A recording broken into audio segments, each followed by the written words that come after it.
Dan sesudah beberapa lama, datanglah firman Tuhan kepada Elia dalam tahun yang ketiga.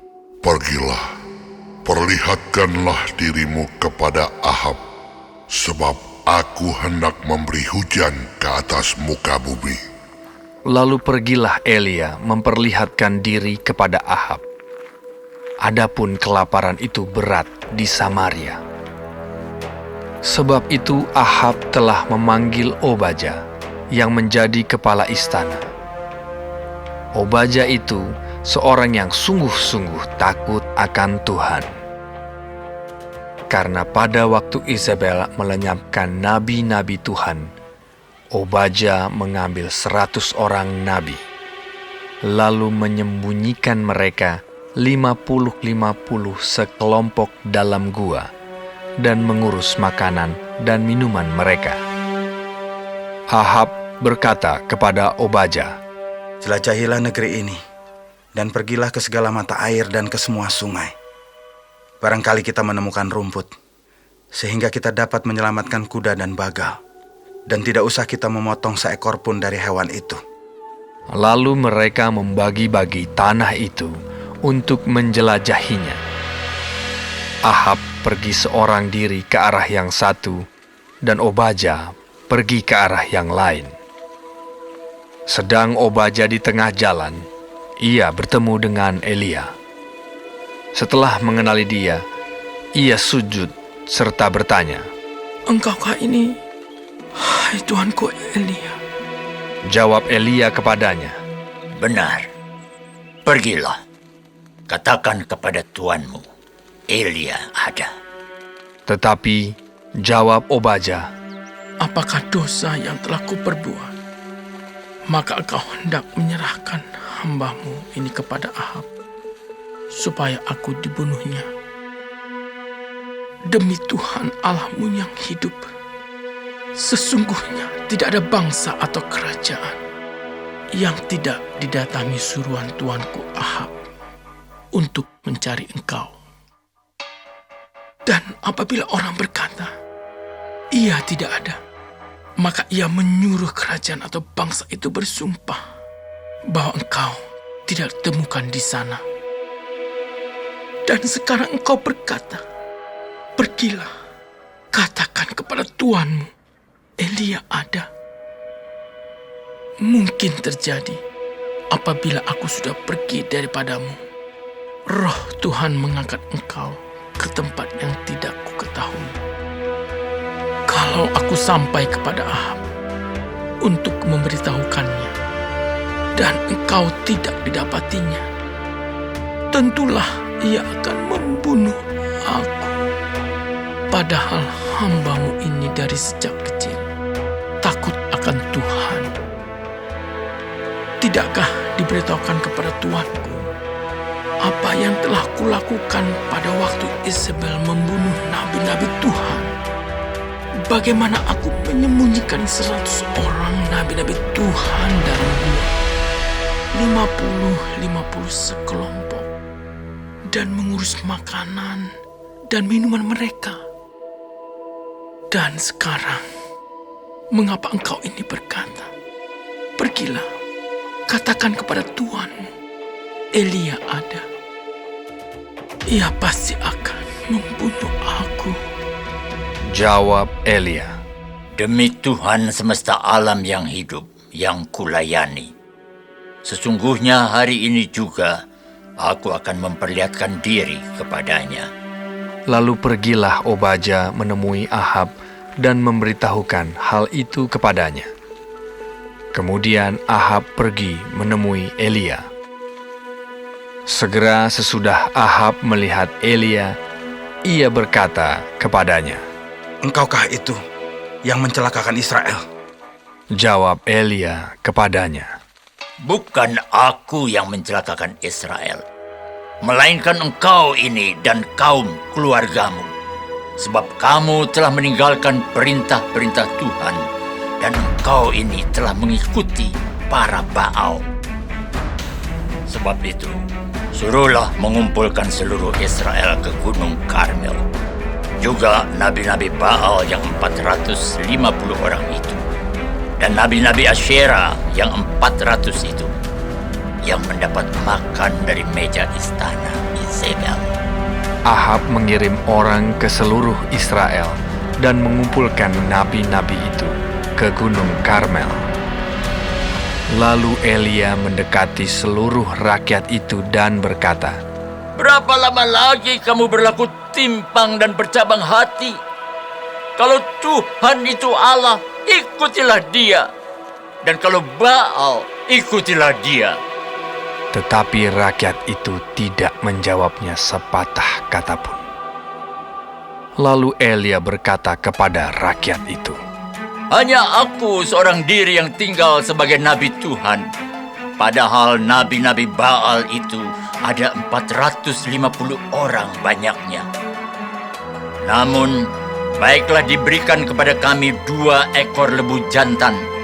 Biarlah mereka memilih seekor lembu, memotong-motongnya, menaruhnya ke atas kayu api. Tetapi mereka tidak boleh menaruh api. Aku pun akan mengolah lembu yang seekor lagi, meletakkannya ke atas kayu api, dan juga tidak akan menaruh api. Kemudian, biarlah kamu memanggil nama Allahmu, dan aku pun akan memanggil nama Tuhan. Maka Allah yang menjawab dengan api, Dialah Allah. seluruh rakyat menyahut. Katanya, Baiklah demikian. Baiklah demikian. kemudian Elia berkata kepada nabi-nabi Baal itu, Pilihlah seekor lembu, dan olahlah itu dahulu, karena kamu ini banyak. Sesudah itu panggillah nama Allahmu, tetapi kamu tidak boleh menaruh api. Mereka mengambil lembu yang diberikan kepada mereka, mengolahnya, dan memanggil nama Baal dari pagi sampai tengah hari. Katanya, Ya Baal, jawablah kami. tetapi tidak ada suara, tidak ada yang menjawab. Sementara itu, mereka berjingkat-jingkat di sekeliling mezbah yang dibuat mereka itu. Pada waktu tengah hari, Elia mulai mengejek mereka. Katanya, Panggillah lebih keras. Bukankah dia Allah? Mungkin dia merenung. Mungkin ada urusannya. Mungkin dia bepergian. Barangkali ia tidur dan belum terjaga. maka mereka memanggil lebih keras serta menoreh-noreh dirinya dengan pedang dan tombak, seperti kebiasaan mereka, sehingga darah bercucuran dari tubuh mereka.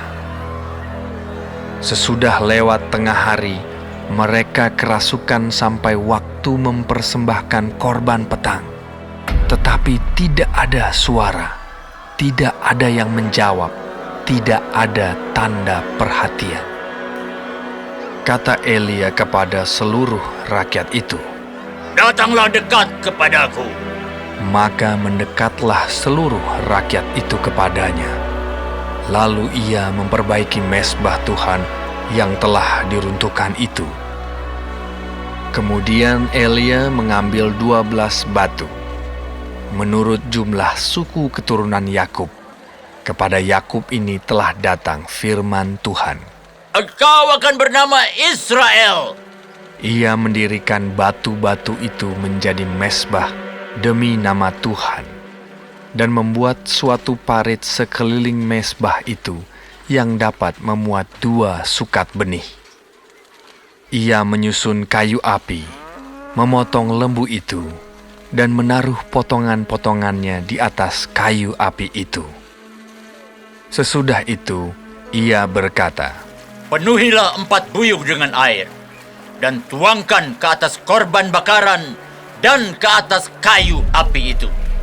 kemudian katanya, Buatlah begitu untuk kedua kalinya. dan mereka berbuat begitu untuk kedua kalinya.